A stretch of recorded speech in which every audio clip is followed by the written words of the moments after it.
All right, welcome back, everybody. It is officially season 2 of the list. Coach Fuller joining me as he has been for the last couple weeks. Thanks, Coach. But Jay Selly, Jordan is back. Jordan, how you doing? I've been good. It was a nice summer, relaxing.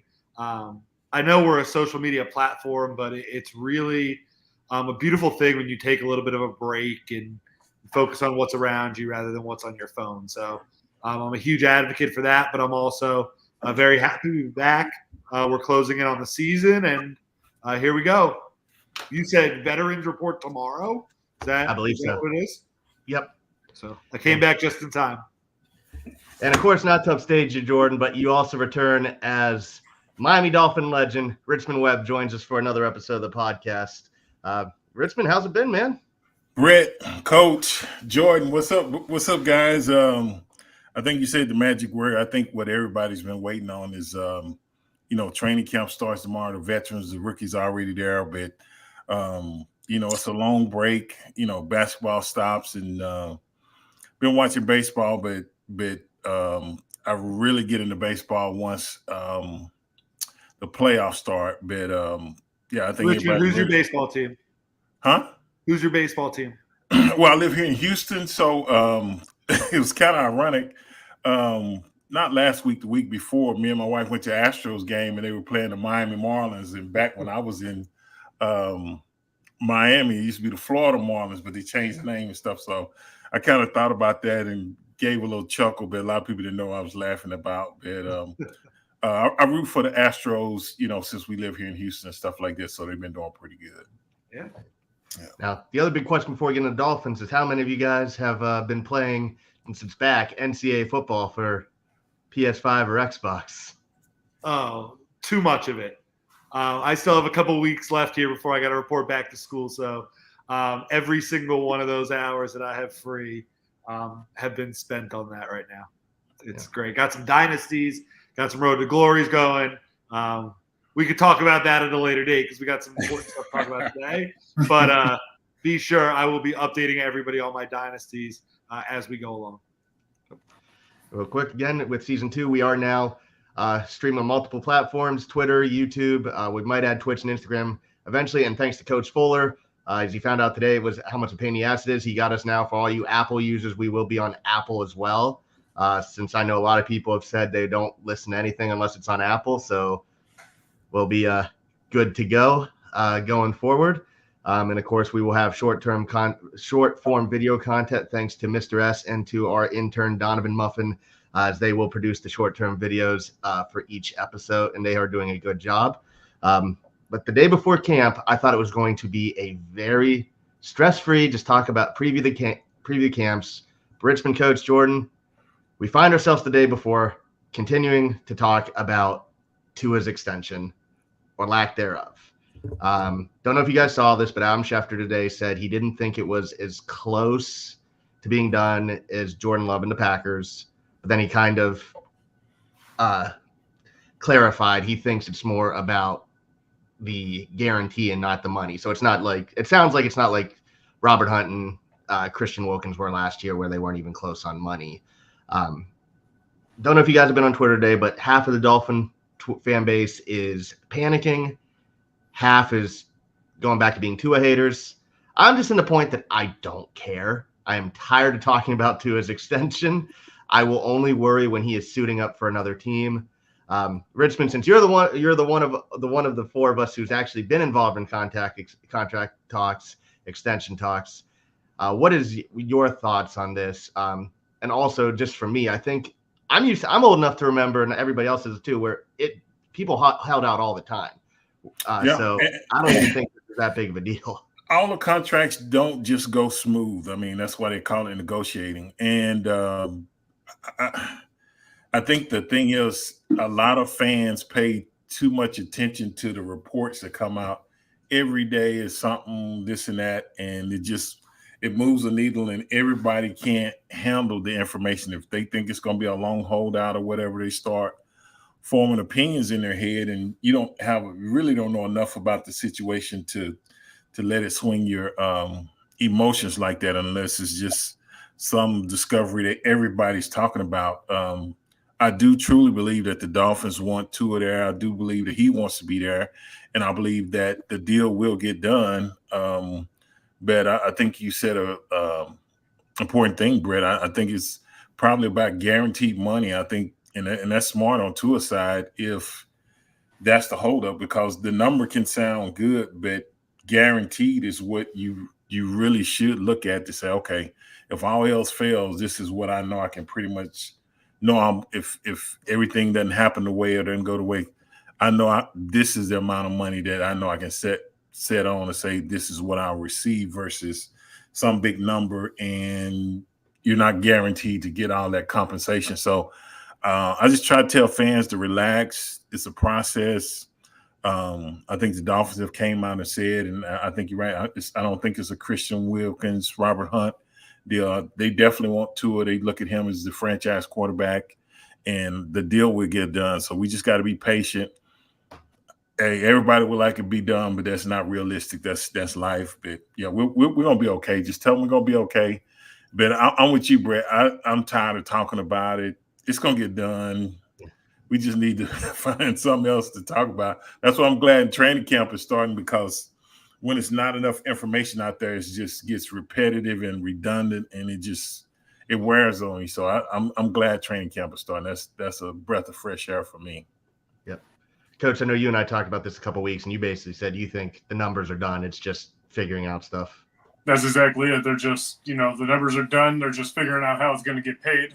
If Richmond's probably right. It's probably about the guaranteed money. Tua is one of the most popular players in the league, like it or not. A lot of other fan bases, they don't like to. But anything Tua is a hot flashpoint. If you say Tua's name, instant clicks, instant story. The contract's no big deal. It's going to get done probably here in the next couple of weeks.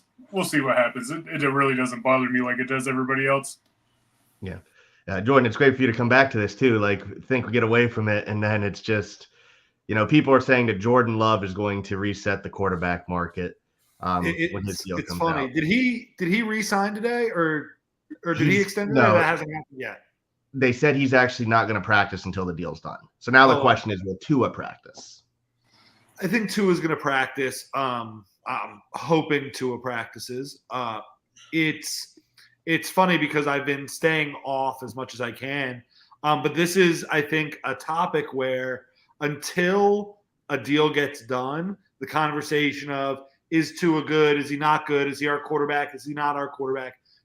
That conversation is going to keep recycling. It started in the last couple days. I've noticed in group chats I'm in and things like that things got a little hostile, and it's starting to get like, all right, camp's coming, the season's coming, what's happening? But I think that that's external noise. I don't think that there's any real internal noise. I think Tua and the Dolphins are on the same page. They want to get Tua money, but they got to figure out how that's going to work over the course of fitting that contract into a very complicated budget as you move over 4 or 5 years. And you're talking about a contract that is going to be the biggest contract that any of these people that are involved in these negotiations have ever been in their lives. So it's not going to happen at the speed of the person on Twitter or on YouTube or whatever that says, oh, why hasn't a deal gotten done? Because these are unprecedented things for these people's lives, and they want to make sure they get every single ounce of it correct. I think it'll happen. I think it'll be the biggest deal in Miami Dolphins history. I think it'll be enough money to pay Tua, his kids, his grandkids, and the whole Tagovailoa family. But I think it's going to take a little bit of time, and people just need to be a little bit more patient with the process. Yeah. And even though Tua was healthy last year, concussions aren't something to mess with. So that is going to take some time. But yeah, I think it's going to get done. Richmond, just curious for you, because Coach and I have been asking a couple different people we've had on. We talked to OJ McDuffie a couple weeks ago, and he said he expects Tua to have 40 to 45 touchdowns this year. Do you think that's realistic? Or you think are you going to be a little more conservative? How many did he have last year? He lit it up pretty good 30? last year. How many? He had 29. 29. It's possible, but that might be a little high for me. I think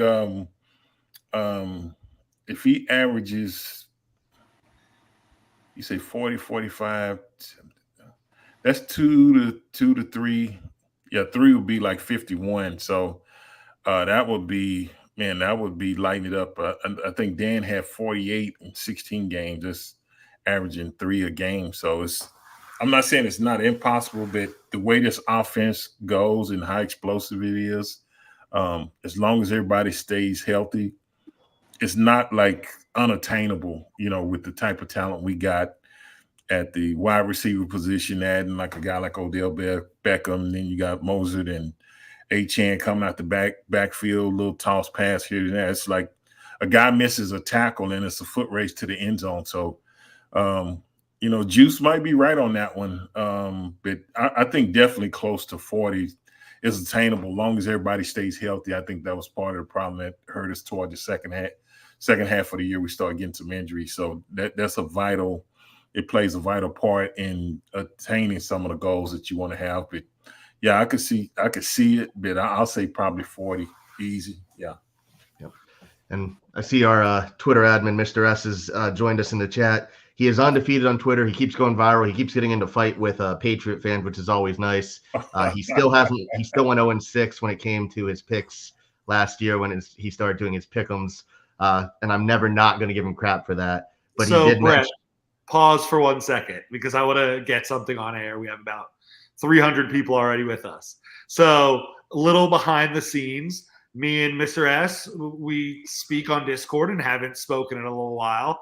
And as I was on my little sabbatical, and I come back today, and the very first thing I get sent, Brett, can you tell everybody, including Coach Fuller and including Richmond Webb, what the very first thing you said to me today was?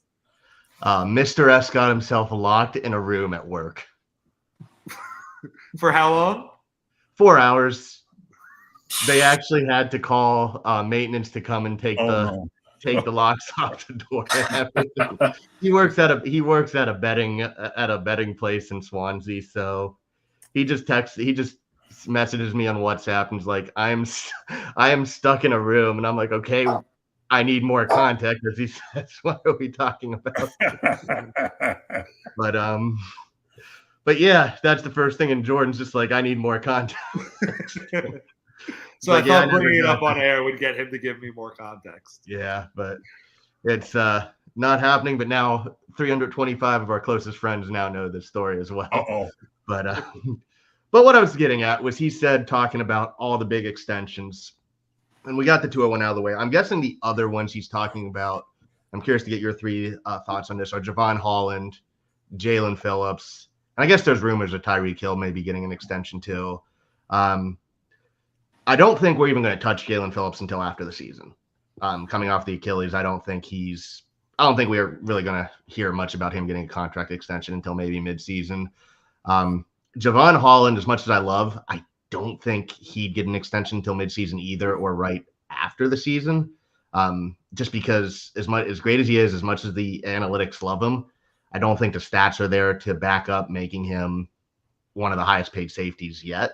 So I think they're going to try and sounds bad to say, I think they're going to try and risk it like they did Robert Hunt and Christian Wilkins with the extension for him. So I'm curious, and Tyreek Hill, I just honestly don't know. I think that one's closer to getting done even than maybe Tua's. But I'm curious what you guys think about those, or in the order you think they would get done. I think with Holland and Phillips, you're in a holding pattern. You got to see what happens. Holland, I don't think he's really lived up to the hype yet. I think he can get there.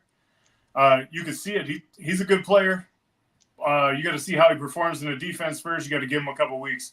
We're probably mid-season on that. And with Phillips, it's the leg thing. We got to see what happens there. Got to see what happens after the injury. But maybe by the end of the year they both get signed. But I don't see it until at least mid-season. Yeah. What do you think, Richmond? Yeah, I just seen it come up. I didn't think Jason Phillips would get done this early. I agree with Coach. I don't think it's a urgency. The thing is, from the video clips and stuff I've seen, his rehab is going exceptionally well. He looks like he's in great shape, but you still got to get back out there. And when you go through a major injury like that, it's still in the back of your mind till you start getting out there, making contact and getting a feel of things and just getting comfortable where you're not thinking about the injury that you had or you had to come back from. Javon Holland, I think he's a really good player. I think the question is going to become what type of money he probably wants. Is he going to want to be the highest paid safety in the league or whatever? All those things plays a factor. But I think still he'll have to play, at least midway through the season, because the good thing is if they play through the season and say they decide to do it, they can average this year in with the cap and help it a little bit more friendlier. But it just depends on what type of numbers he's looking for, this and that. And, Tyreek has made mention. I don't know how soon it'll get done, but it's possible they might, if he jump out and starts continue to produce the way he has. I mean, that's a lot of money tied up in the receiver room, this and that. But they could possibly let that one play. And with signing a guy like Odell Beckham, if he comes in with, he's still a good receiver, but he comes in and he can really perform in this offense. It kind of gives you some ways to, do we really need to tie that much money up in a guy? But I think what Tyreek has proven is he's one of the best in the game. So I can see why he's asking for that money, but he still has a few years left. So I don't know if they'll do it this quick. So you just kind of got to wait and see. Yeah. I think that Tua's deal comes first, period. I think that everybody is kind of in a holding pattern until that happens. I think, like Mr. S said, Phillips has that fifth-year option. You don't have to rush that. This year is focused on getting him healthy. And then I think this upcoming offseason will be about extending him. Holland, I love him as a player. He's one of my favorite players on the team. So I selfishly hope that deal gets done. Tyreek, I don't know. He's getting a little older. He's going to want a longer extension. He's going to want to be the highest paid receiver probably in the league, I'm assuming. So it's a matter of how long he has after this year, 2 years left on his deal? Yeah. Okay, so I think and Waddle's deal doesn't even kick in until after next year. Okay, so I think that could be, and when you really start thinking about it, why the Tua deal is taking even longer is because they have to figure out the domino effect of where they could fit in that Tyreek Hill deal. Because I think they need him on this team even into his year 33, year 34. He's still going to be a threat every time he's on the field. So you got to give him the money to be happy, but I think that can even be pushed down a little further. I think you got to get the Tua deal done first, and then probably Holland will start to chirp a little bit, is my guess. And then you deal with Tyreek and then Phillips in that order. So I don't feel like Tyreek's looking for a long-term extension. I think he's looking for – I think what they're going to do with him is they're going to give him one extra year. They're going to bring up his contract to market value to make him happy, give him the money so he is the highest paid receiver, and then he just has the one extra year on the end. And like That's you said, fine. I signed today. Yeah, he said 3 years, and he's probably going to retire at that point anyway. So that's what I would do. Is I was the Dolphins. I give him that one extra year, bring him up to market value, make him happy, and then everybody's happy. If you know for a fact that Tyreek Hill so you're saying he's going to play this season and then 3 more? This season, next season, and then the extension will be the 1 year after that. So if you tell me you get Tyreek for 1 and then 2 more, I'll give him and Waddle's deal, like Brett's saying, doesn't kick in until after that. You give Tyreek every dollar you can to make him get on the field, and you move on with your life, because it's not gonna. You can probably even figure the Tua deal won't get stupidly expensive until that point. Right. Yep. Now go back to Phillips. One of the reasons we're also to kind of go along with the extension to move to the next topic. Over the weekend, Shaq Barrett, to many, surprisingly retired. I think we were all expecting him to hold the fort down until we knew Bradley Chubb or Jalen Phillips would be ready. I am starting to get more and more optimistic that Jalen Phillips will be ready for week 1, which seems crazy to say, but like you said earlier, Richmond, he looks like he is in great shape, just doing stuff you wouldn't expect someone to do this quickly after that injury. But we have, since then, we have worked out our old friend Emmanuel Ogba, and Yannick Ngakoue came in to work out today, I believe. I'm not as worried about the pass rusher. I don't like to rely on two rookies, but Jordan will back me up on this. I was as big of a Chop Robinson and even Muhammad Kamara fan as anybody in the country, I would say, who follows the draft. I had him as two of my top 5 rushers. And I know Mr. S likes the undrafted guy we had from UCLA. Apologies, I don't remember his name, so I know he's going to give it to me when he gets it. But how surprised were you guys on, Barrett retiring? And on a scale of 1 to 5, how worried are you? 1 being the lowest, 5 being highest. I'm not worried. I mean, it caught me by surprise because I still think he has some football left in him, but I respect his decision when he said it was about spending time with his family and this and that. So you got to respect the man for that. But I think the Dolphins, like you said, Jalen Phillips is working out. Really, he looks really, really good. But I still think they will bring in somebody. The last thing they're going to want to do with him looking as good as he does now is to rush him out there. So even if they play him week 1, I think they'll gradually work him in. But I think Chop Robinson, they're gonna turn him loose because Chubb he's still rehabbing and stuff like that. And they'll bring in, like you said, they brought in Ogba and a couple of other guys. I think they'll bring somebody in to where it's not a situation where they feel they don't have any other choice but to rush Jalen Phillips back out there. I mean, you let him get healthy and return to his form. That's a guy you're looking at not just for this year, but for years to come. I mean, he's that type of player. He's continually got better and better each year he's been with the Dolphins. So I think he's going to be one of those core guys that stay around. You take care of him. But Chop Robinson, looking at his film during the draft and this and that, I think he's definitely going to be an asset, and he looked like he's going to be hungry and ready to get after. So, yeah, I think we're going to sign somebody else, but I think we're going to be good there. So, yeah. I'll probably say 1. I'm not concerned at all about that. Yeah. Before Jordan or Coach step in, I will say this, and I'll keep saying it. I don't think people realize how dominant Chop Robinson was last year at Penn State when healthy. The stats may not have been there, but I'll keep saying it. I'm a Michigan fan. You can see the hat right over my shoulder next to the Dolphins hat. Congratulations on last year then. Yeah. Thank you. And I'm ready to get all this. We're still congratulating him. Yeah. Well, I didn't know. So I know they won the national championship. So I got to give my man some respect. That's it. Yeah. Thank you. I'm used to getting all the crap. Simply because I'm sick of hearing people congratulate him. Jordan, are you a Ohio State fan? Who you root for? I'm a UCF fan. Okay. 2017 national champion. But I got you. But what I'm saying, all you got to do is look at that film.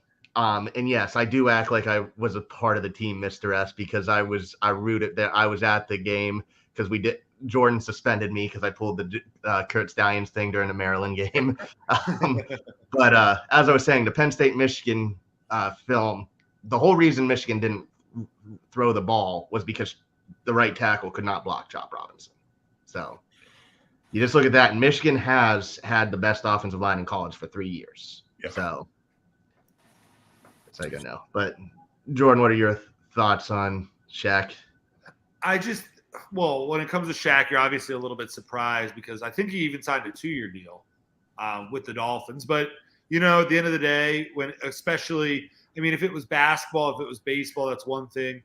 But I feel like with a sport like football, if your heart's not in it, if your mind's not in it, it's time to go immediately. And he felt it was his time. So I respect him and wish him nothing but the best in the next journey of his career. As far as the outside linebacker room now, you have essentially, like we've said, 2 rookies. I don't think you should rush Jalen Phillips back. I don't think that's smart. I think especially with the injury he had, I think having Jalen Phillips in January is much more important than having Jalen Phillips in October. And I would rather play Emmanuel Ogbah or Yannick Ngakoue or the Justin Houstons of the world, or the Melvin Ingrams in the world. I would rather play those guys in October and in the beginning of the season than get stuck in a position like we were last year, where those guys are playing in a playoff game in the snow. So you take it slow. I'm not always a take the injury completely slow. I think it's very situational. It's very each situation, each player, each injury is very different. But I do think that when it comes to this specific situation, it's better to be safe than sorry. I would rather Jalen Phillips come back around the bye week. And then I don't think we're seeing Bradley Chubb until closer to the end of the year, if we see him.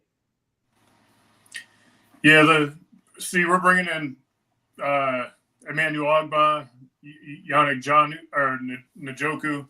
Njoku had 4 sacks last year. Ogbah had 5 sacks last year. Barrett only had 4 sacks last year. So, you know, any of those guys will work. They're only going to be in a backup role. I like both Njoku and Ogbah. They're both good run stoppers. They both will work really well in the 5 technique in this defense. Yeah, I don't really, honestly, I don't think it affects the team that too much. And like all of you guys have said, if you're not in it as a coach, if you have a player who's not in it, look at the Will Fuller situation. You know, he's just going to cast a check and he's going to check out for the rest of the season. So, yeah, no, it's good. He should go spend some time with his family. He's had a long and successful career, and if it's time, it's time. And as an athlete myself, I played until I was 32 years old. Richmond played for a long time for the Dolphins and the Bengals. When you get to the end of your career, you know what time it is. You know when it's time to step away, and he did the right thing.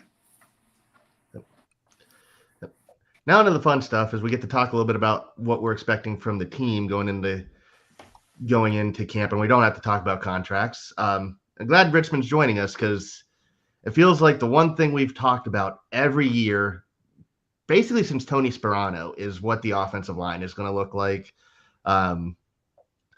Everybody spent the draft season wanting Troy Fuatanu. He goes before us. Think we're going to get Graham Barton. We take Chop Robinson. I'm fine with.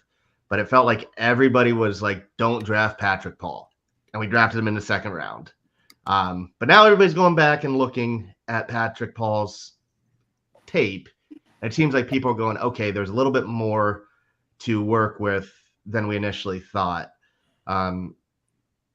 Richmond, what was your take on the Paul pick? What do you like about him? What does he have to work on? And then what do you expect the offensive line to look like this year? Yeah, I'm thinking, I definitely hated to lose Robert Hunt, but, that's part of the business bet. I think Eichenberg will probably compete for the right guard position, and Austin Jackson. And the reason I said about Robert Hunt was, Austin Jackson had a Pro Bowl year last year, and him and Hunt was making some things happen on that side of the football. And I actually was at the draft and announced Patrick Paul. So he's got the prototype size to be a right or left tackle, but I think he's like 6'7", 320, this and that. And I saw the film on him. He's got real good feet, the long arms. I mean, everything you wish for. And I think the thing for him is he gets to study behind a guy like Teron Armstead, which is one of the best tackles in the game right now. So you get a chance to kind of soak up knowledge and listen and learn from a guy like that. And I remember when Larry Tunsil was drafted by the Dolphins, they moved him to guard for a minute. I don't know if they'll do that with Patrick Paul, but my mind went blank, but he had a chance to study from another veteran tackle that was pretty good. But I think it's going to be a benefit when you can sit behind a guy like, Teron Armstead, and now even Austin Jackson, and even the year before last year, I think barring injury, Austin Jackson was on that path to become one of the best, right tackles in the game. So offensive line, not really worried that much. I know we got some things to address on the interior as long as we can solidify that. But I think on the edges,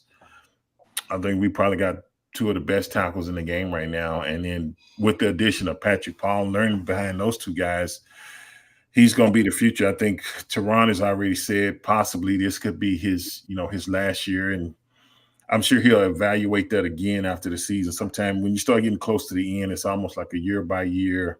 You start analyzing because it always goes quicker than what you expect. And Coach Fuller can tell you that, when you play, you say, I played 6-7 years, then you get to 10, and you're like, man, it didn't seem like it took that long to get there. So,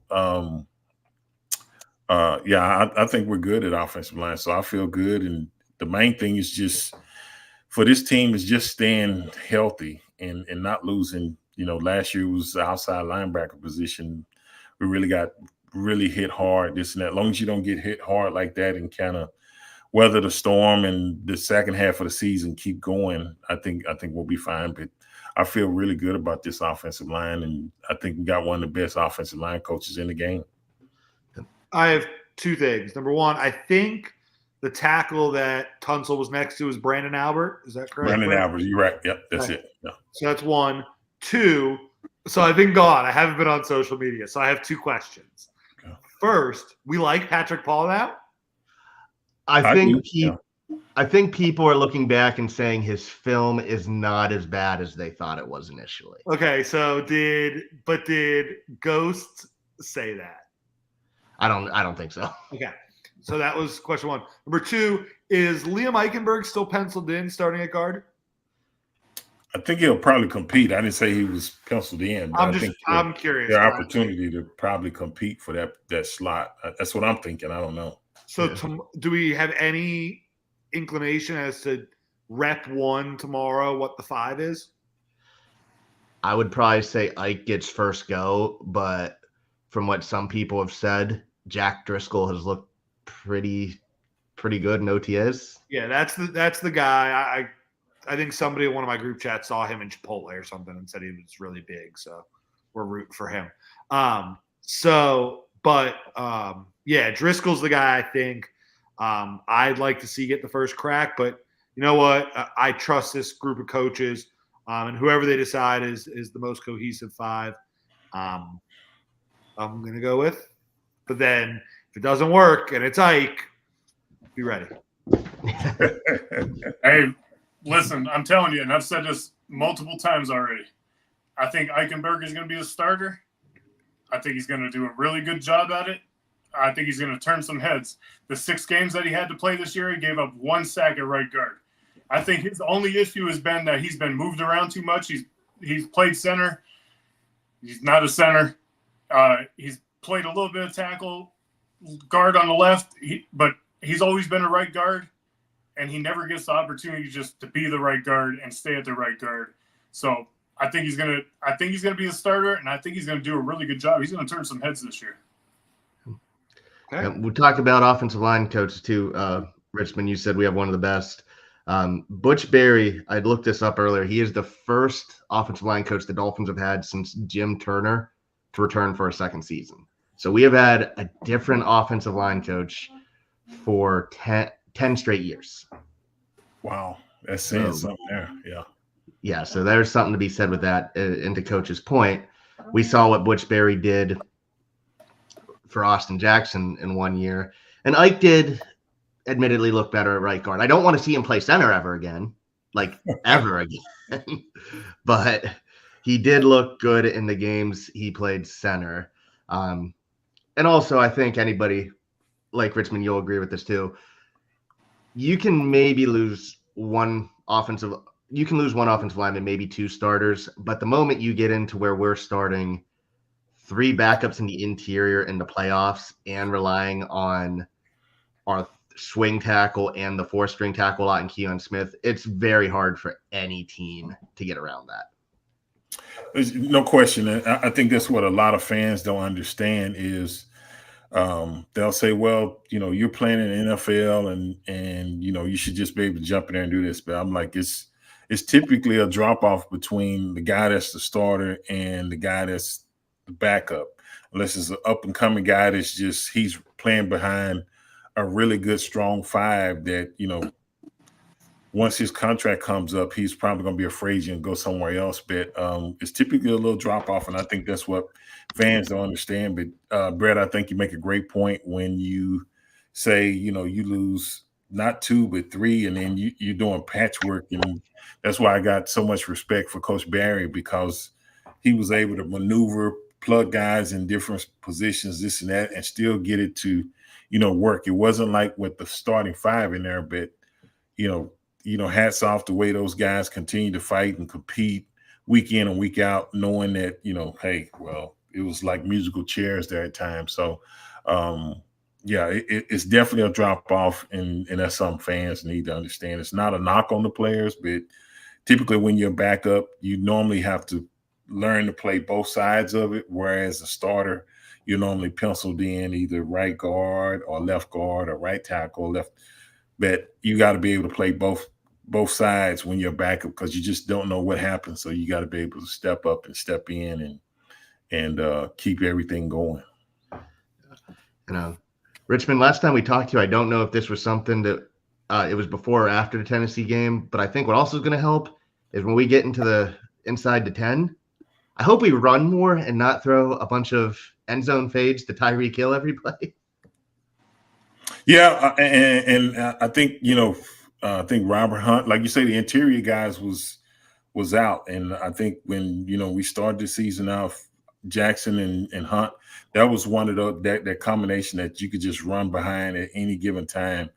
And then, like I say, injuries make a big difference. So it was a drop off, but I'd like to see us run a little bit more once we get inside the 20 as well. There's nothing wrong with throwing it, but that's when you got to, buckle your chin strap and, dig your cleats in the dirt and say, okay, we need to get this football in the end zone. And you don't want to keep selling for field goals. You want touchdowns, because that's how you kind of create a margin of separation and kind of get that other team to kind of look at the scoreboard and say, hey guys, they're not letting up. They study widen the gap. And that's what you want, especially in the second half of the season, because now you're getting ready, you're getting fine-tuned for the playoffs, where you say, okay, it's one and done. That's the way you look at it. If you win, you keep going. If you lose, you go home. So it's a one-game season after that. So, yeah, I agree with you. I'd love to see them run more inside the 20.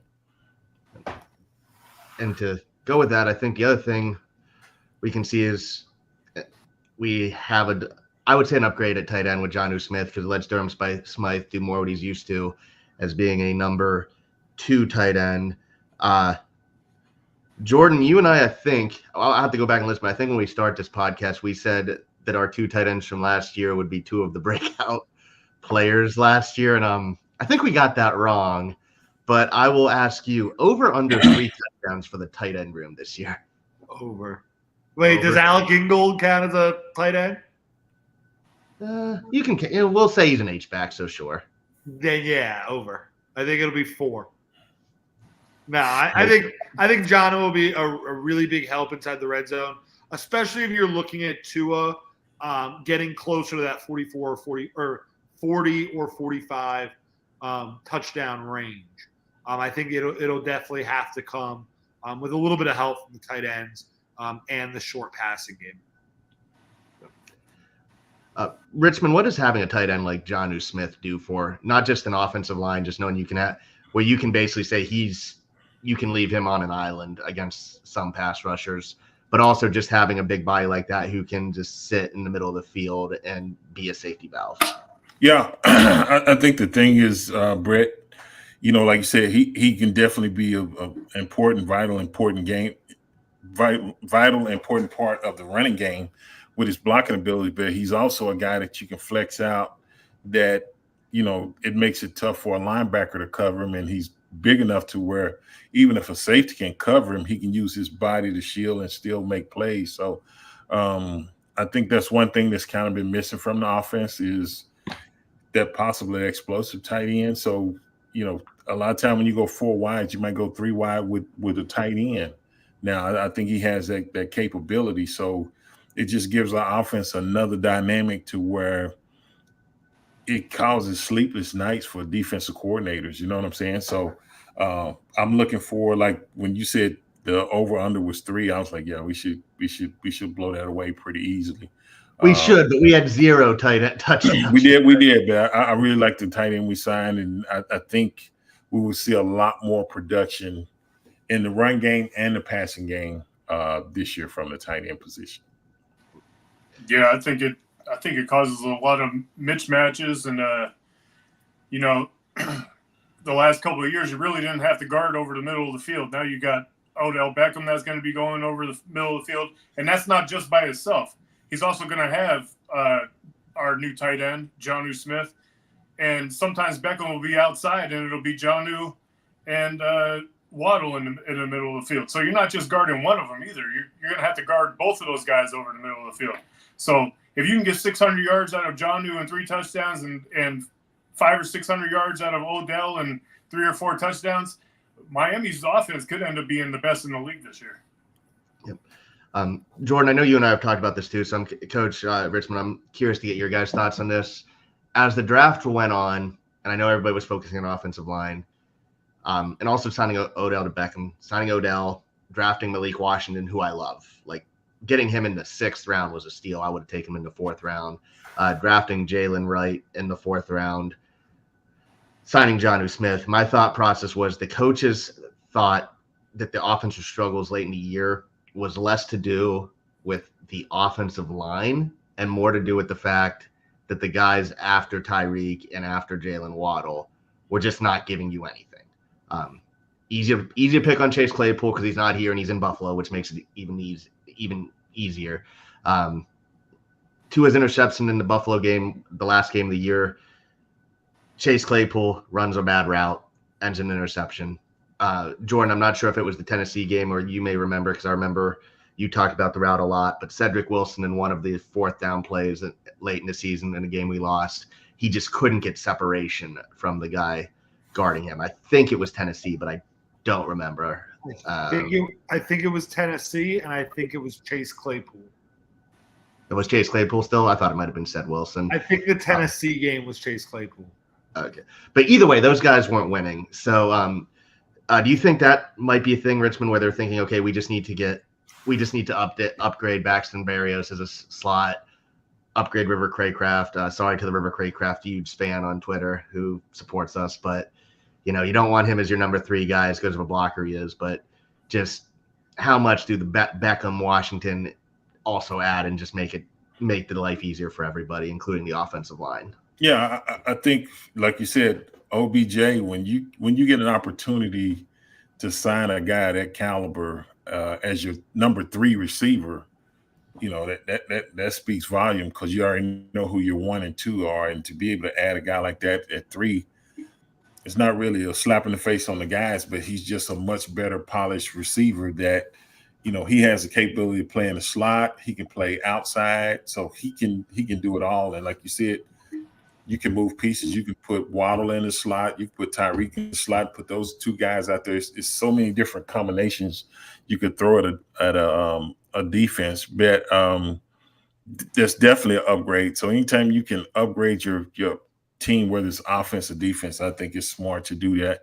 And I think the other thing was the offensive line, I think, affected that, where we probably threw the ball a little bit more in the second half than we wanted to, just based on the interior guys not being as efficient as the starters or the guys that got hurt. So that's why I say it's not just the skill guys. It's not just the offensive line. It's everything kind of has to work together as one unit, that when you don't have it as strong in one area, and that was due to injuries and stuff like that, that can have a trickle-down effect where it affects other areas of your offense and stuff. And I don't think we ran the football as well in the second half as we did the first half of the season. So that's why I'm really hoping, injuries don't play a part, because that's when you need to be playing your best football is in the second half of the season. But yeah, anytime you can upgrade, whether it's offense or defense or whatever, you got to do it. And when you can add a guy like OBJ along with Waddle and Tyreek, it's a no-brainer. So, yeah, I think they did the right thing. I thought it was great moves they made. I don't think OBJ's impact is going to be felt as much. The biggest impact I think he's going to make is going to be in games that Hill and Waddle miss. So I think a big problem that we had last year is the slot guy in whatever game is the slot guy in whatever game. But in games that one of those two guys missed, we struggled getting production from our wide receiver too. And I think in games, there's going to be a game at some point this season where Waddle or Tyreek miss and OBJ has a huge game. And it'll be the game where everybody picks him up on the waiver wire in fantasy and then gets surprised when his production dips again a little bit. It'll be the games and the moments where one of those guys, like Tyreek, has a lot of moments throughout the game where he'll come off to the sideline for a play or two. Having OBJ allows us in those plays and in those packages to still have production. I felt like we struggled to throw the ball when Tyreek wasn't on the field, and I think OBJ helps a lot of that. Coach Fuller, I know you were talking. I'm sorry for starting for you. Oh, sorry. No, I just think towards the end of the year last year, we had 4 guys. You know, we're driving around a Ferrari for the whole season. When you get to the end of the season, the Ferrari has 4 flats. What are you going to do? Tyreek Hill was running on one leg. Waddle's running on one leg. A-Chain had one leg. Mostert had one leg. I mean, at that point, you know, it is what it is. You're just hoping somebody gets healthy at the end, and you know, we just didn't. We didn't get healthy, and so you know, it just ended the way it did. But hey, I know a couple of those guys, the Washington brothers. I think they're going to be all right. You know, Odell, I agree on that, but I also think that it's going to be hard for them to cover Hill, Odell, and Waddle all at the same time. Same with Jonnu Smith. I mean, as a coach, when I'm looking at this as a defensive coordinator, I'm looking at Miami going, how do I contain all 4 of these guys at the same time? And plus, you still have to guard A-Chain and Mostert in the back. And here's the added element not a lot of people are thinking about. Tua slimmed down a little bit, and there was a reason for that. Because when you get those guys going down the field, now when he has a little crease, he can get out and go. So there's a 6th guy that's going to be a weapon this year. So I don't know, man. And who's the one receiver that got hurt his neck last year? And right at the beginning of the season, ran the end around. I can't remember his name now. It'll come to me, but hey, he could end up being a weapon for us too. Eric Ezekama. Yeah. Well, he started off the season last year really well. He had a couple 100 yards, and then he got hurt, and you know he's coming back too. So you know we have a lot of weapons on that side of the ball. Guys in the chat got us before that. I think Coach Fuller, at least in my clock, got it first by a second. Maybe. Yeah, he might have. But so shout let out me to ask Zach. this. Brett, sorry. Let me ask this. So I want to start a new thing. It's season 2. It's episode 1. I feel like the first couple variations of the Name the List were built around Tua haters. I want season 2 of the list to be about building things up. So I'm going to ask for a top 3 list from each of you. We'll start with Brett and then go around in a circle. I'll finish. Of the top 3 Miami Dolphins that you are excited for going into training camp. Top 3, and are you saying it can't be Tua, or can Tua be included? Whoever you want. It is your list. You can shout out whoever you want. All right. Number 1 has to be Tua. Like I said, he looks great with the weight loss. He's probably gonna. The one thing he couldn't do last year really was run, because it just looked like he just put too much muscle on. So I will put Tua as 1. 2, I'm actually gonna go with Jordan Brooks, linebacker we signed from Seattle, because I think he is such an insane upgrade from Jerome Baker, and I think that makes a huge difference for the defense. And 3 is honestly going to be as I'm just laughing at Mr. S in the chat, calling me the national champion. People want to know your 3 players. Yeah. I already forgot your third will be Jordan Poyer. We waited a year to sign him. We signed him a year later than I think we all thought we would, but I would say Jordan Poyer would be number 3. All right, Richmond, the top 3 Dolphins you're excited for. Go ahead. Yeah, I'll try to name different guys, so we don't just all keep naming the same guys. So I was writing down. My one will probably be Austin Jackson. I want to see him continue at the way he played last year and continue to be one of the best tackles in the game. And then I think y'all said it earlier, but Devon Achane, he's my little Aggie brother. So he got beat up a little bit last year, but definitely want to see him continue. I think he's really been working hard. I think he's put on a little weight and stuff like that. So definitely that'll help him. And then on defense, I chose Javon Holland. I think he had some knee issues or something last year, but when he's a ball hawk, and he goes and get it, and he comes up, and a lot of time your safeties is the guys that kind of get everybody lined up and going and stuff, especially in the secondary. He's kind of like the quarterback of the secondary. So I chose those 3 there. That's my 3 right there. So I'll go 3-1. So my third is Jonnu Smith, because you don't really think of a tight end being a spacer, but when you have a guy who can threaten the middle of the field, those safeties can't creep. They cannot creep over the top on Hill and Waddle. They can't cheat. They got to protect their spot, because that guy will kill you over the middle, especially if he catches it and you're out of position and he breaks the tackle. Then you're in real trouble. My number 2 is Liam Eichenberg. I'm telling you, he's kind of come out here this year and he's going to light it up, and people are going to be surprised. I think he's going to continue what he did the last 6 games of the year that he did last year. I'm telling you, he's a really solid guard. He's going to do a heck of a job this year. And I'm telling you what, number 1, and this is my favorite guy on the defensive line right now, is Calais Campbell. That dude, I've seen him a couple times in person, is the most intense guy that I've ever seen in my life. He is going to bring a different attitude to the Dolphins. And he's only going to play about 25% of the snaps. But I'm telling you, when he's in practice and he's in pregame and he's around these younger guys, the level goes from here all the way up here.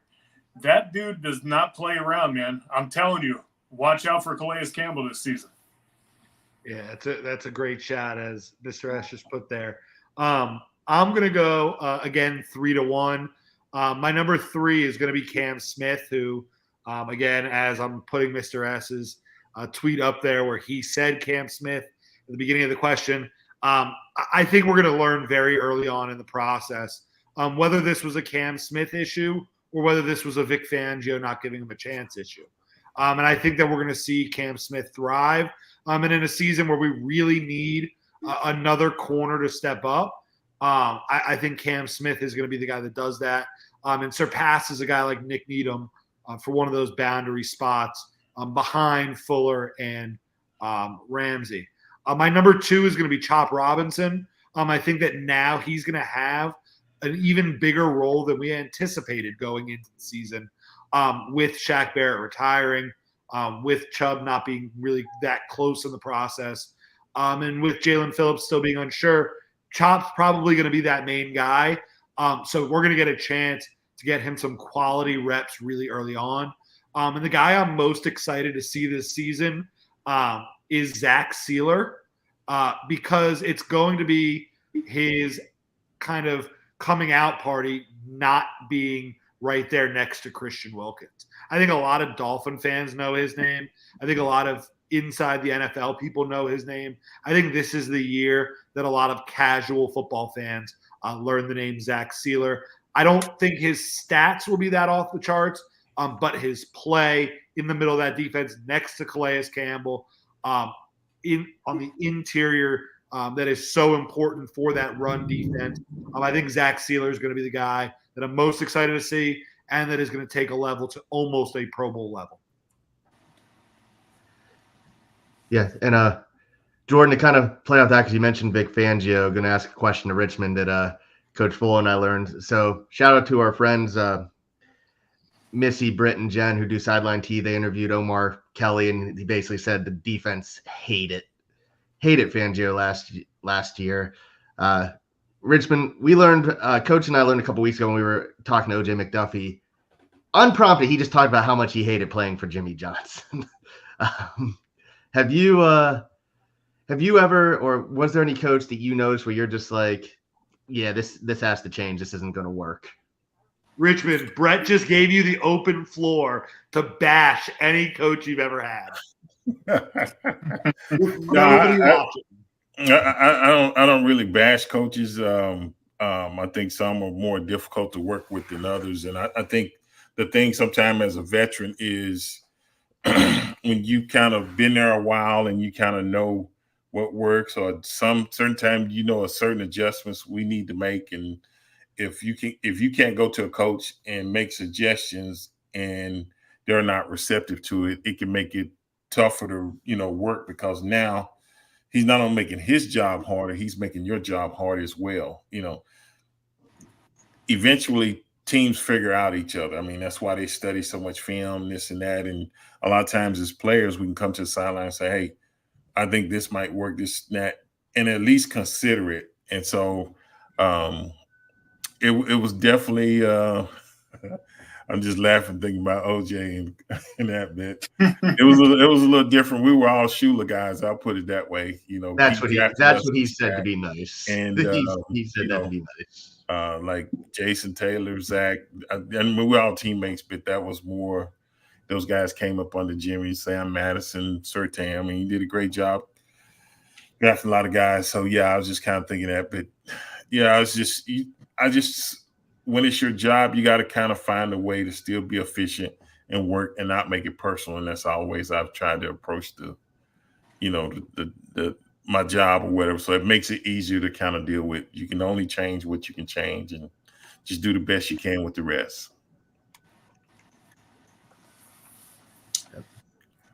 So I got a question real quick. So when you left the Dolphins and went to the Bengals, mm-hmm. How big of a difference and a change was that for you when you left?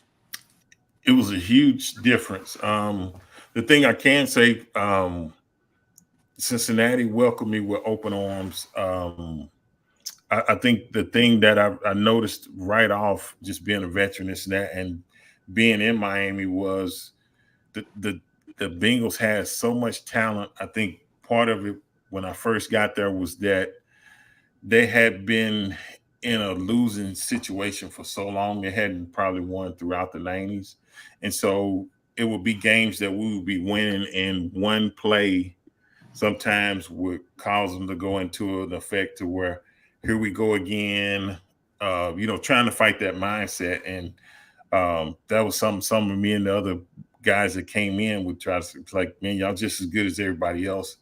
And then just establishing the discipline. I mean, when I came in under Shula, it was discipline, regimented, this and that, and it was a little bit more laxed up there. Great players, but everybody's not going to perform to the highest level in a situation like that. So those are some of the things. But as far as the fan base, diehard fans, this and that, but yeah, they opened me welcome on. So it wasn't Miami, but I still it wasn't Miami because I was still partial to it. I just spent too much time there, but it allowed me to continue to play the game I love, and they treated me first class when I was up there. So I can't say that. Yep. Now I think the question becomes, while you were in Cincinnati, were you pro or anti Skyline Chili? It was okay. What did I use? I'm trying to think of the place. They had a place up there, a barbecue spot, Montgomery Inn. They had J. Alexander's, which was kind of like a Houston's. They had some good restaurants up there. But I ate it, but that wasn't one of my favorite things. The 4-way, 5-way chilies and all that. Yeah, it was okay. Yeah. Jordan, I just see. Do you know what Skyline Chili is, Jordan? It's a Chicago thing, isn't it, or a Cincinnati thing? It's a Cincinnati thing. It's chili on the spaghetti. It's chili on spaghetti. Now they got some of the best ice cream. I think it's called Grater's Ice Cream. It was an ice cream, And United Dairy Farm, that made some of the best ice cream I had when I was up there. But it's called Grader's Ice Cream, man. That place is amazing. Yeah, so they got some good food up there. Yeah. Well, being a soccer fan, I see some of the stuff they do with the pub crawls going to Cincinnati, FC Cincinnati's game. It looks like it'd be a fun pub city too, bar city too. Yeah. So, but all right, that concludes all our Cincinnati knowledge. Yeah. But as we approach an hour, before we let you guys go, I do want to give a shout out to my friend's roommate. He is a lifetime Dolphins fan. He unfortunately did just have a stroke, but 3-4 days later, he's already taking steps. He's already eating solid food, so he's well on his way to a good recovery. So I do want to give a shout out to him because it's been a rough weekend being there to support him, but good to see him doing well. So prayers there. Sorry to do that on a downer right there, but did want Well, to no, it's good. Like you don't focus on what happened. You focus on, like you say, he's recovering fast. So you always find the positive in the situation because it could always be worse. And so that's the good thing that, hopefully they got him there in time and cleared the blockage or whatever it was. And he's back on the road to recovery. So that's a blessing. Before we get Jordan, off, you got anything? No, I'll go last. Richmond, anything you want to plug, shout out, tell people to go to? No, man. I'm just, you know what, Jordan, I'm just happy it's football season again. I mean, like you said, the rookies are there. Tomorrow it actually kicks off, this and that. And I think it's just more excitement for the fans and then for the people that live in the South Florida area.